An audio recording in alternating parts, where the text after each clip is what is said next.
Hi, it's Bill here. I'm with Heather Yonce, and we're talking about the Needham Schools today. I have a third grader at Eliot, I have a seventh grader at Pollard, and I have a freshman at Needham High. So you covered it all right now. Yeah. You're covering it all. So that's great. When people are considering a move to Needham and they ask you about the schools, what do you tell them? The schools are fantastic. We've had wonderful experiences all the way through elementary to high school. Okay, awesome. And what about the community at Eliot? What's that like? The community is wonderful. I am extremely close with the Eliot moms from the time that we were standing outside the kindergarten door waiting for our kids until now. That's great. Any fun stories from the school time at Eliot?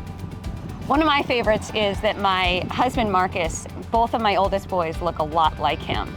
And when Gia Gias, who is my son Luke's first grade teacher, met him at a student teacher conference, she jumped back from the table and said, "It's giant Luke!" You know, she couldn't believe how much they looked alike. That's great. So some people look at like gradeschools.org or other websites and get statistical views or somebody's idea of grading of the schools. And what would you tell them about Eliot in particular?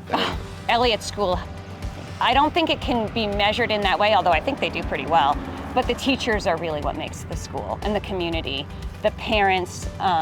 There's a lot of really great people from the kindergarten all the way through fifth grade.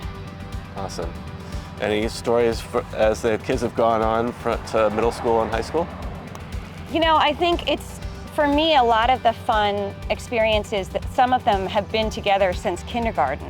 And they get to meet new kids from the 5 other schools as they go up through Pollard and high school. And the new friendships that they make are very fun, especially as they get into their particular activities. Yeah. All the 5 elementary schools come together as 6th grade at High Rock, right? Right. And I've heard really wonderful things about that school. High Rock is wonderful. It's really fun because you're in a small group of kids, but yet you get to see everybody, especially for the kids that play soccer or do theater or other things. Some of them have been in different schools kind of forever, and now they get to see each other again. Awesome. All right, well, thank you so much for sharing your thoughts on the schools today. Yeah, no problem. All right.